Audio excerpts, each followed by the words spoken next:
Hey guys, I turned that JFAK tin knife into a kitchen beater. It's got a mustard patina, very sort of rough handle finish with some micarta and very thin. So I think it'll do a good job. It's meant to use and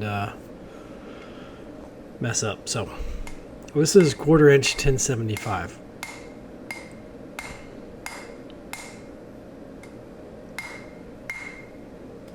With this knife, my goal is going to be to focus on the heel and really just sort of see how square I can get that heel. So I'm going to spend a lot of extra time and effort around that area. My camera record button is sticky, so I turned it off, only it didn't turn off. And so when I went to turn it on to film for the next heat, it was actually being turned off. I didn't figure that out for a few heats. So when we rejoin the action, the point is all unmessed up. I hammered out the fish mouth and we're good to go.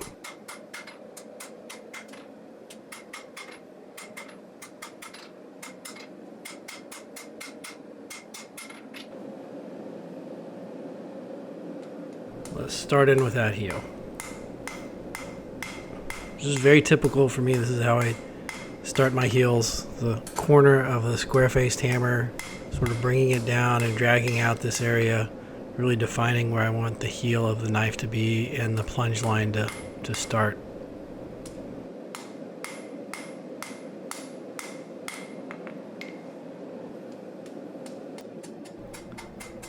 Now I'm going to come in and work around that area,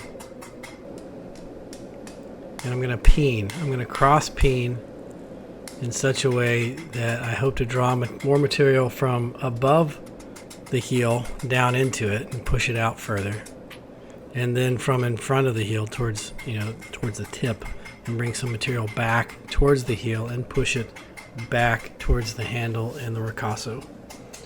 These two things should help square it up. That's my goal.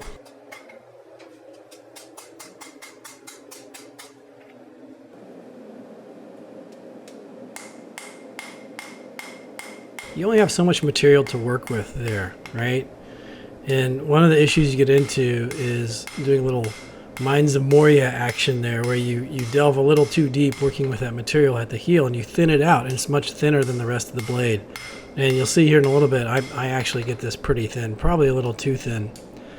The issue with that is that when you go to grind it, it's so thin that you can't actually get off all the scale or decarburized steel, and so you're left with a spot there that's just going to look rough and it's not going to finish correctly.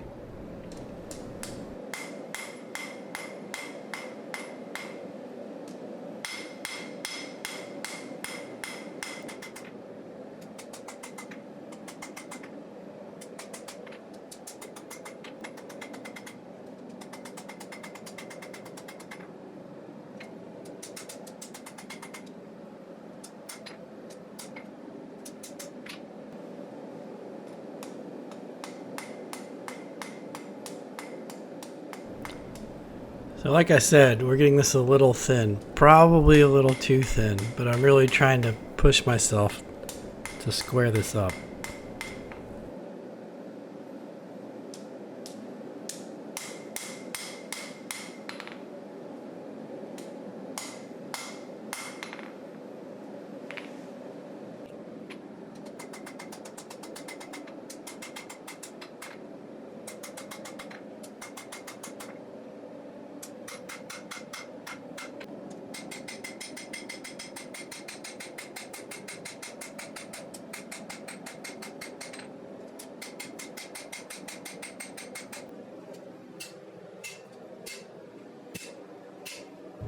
As usual for my knives at this stage, everything looks like it's going sideways, right? Nothing looks correct. The shape is all off. There's no apparent use of a preform. And you can see how thin I got that heel there. It's really just warping whenever I try to hammer on the rest of the blade and straighten the spine and do stuff. But the final effect is what I was going for. This is the third way to square up the heel, is to push the material next to it back down into the ricasso area and what becomes the handle or the tang.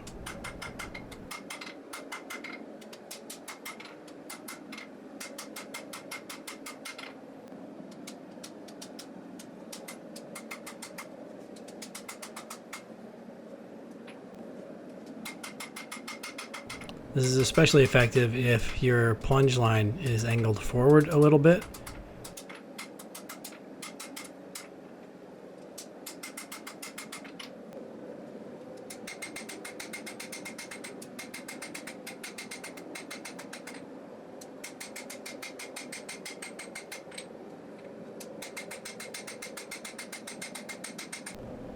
So somewhere in these next few heats where things start to fall in line and it's sort of clear what I'm trying to forge.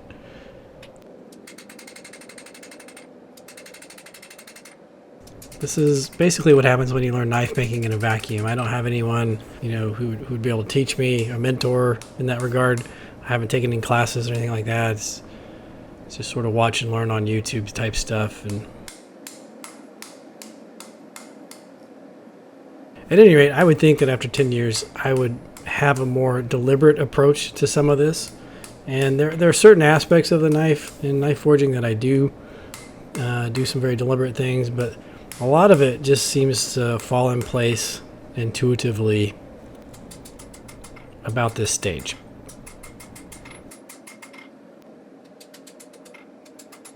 Although not always. Sometimes things definitely fall apart.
And look at the beans on this guy, still hammering that thin little heel.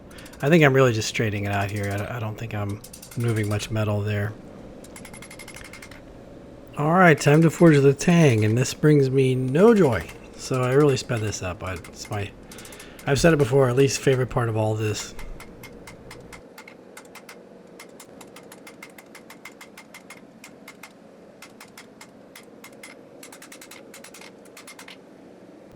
What do you guys think? What's your favorite part of forging? I would think most people enjoy forging in bevels most. That would be my guess. But what do you guys like? Alright, so let's rank the parts of forging a knife from favorite to least favorite. And this is just the forging, not grinding or finishing or anything. So just the forging. Favorite for me is forging in the bevels. Second favorite is maybe the tip of the knife. Third would be micro adjustments to the profile. I like sort of doing the tip and tapping. Moving into like irritating, I think would be wrangling the spine. Yeah, 100% wrangling the spine and keeping the spine straight. Very irritating and stressful. And then least favorite is the dang old tang.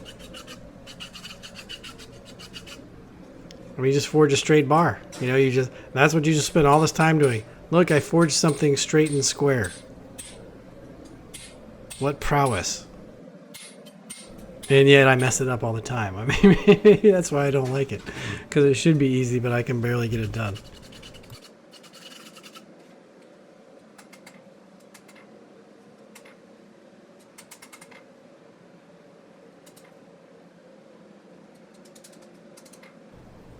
Alright, the old straightening game. It's not too bad if everything's lined up. If your blade or your edge is in line with your spine, this is not that difficult. There's, some going back and forth and stuff, but it's not too bad. The problem here is that there's a twist. The spine is aligned, it's straight, but the edge is not straight. The edge is bent.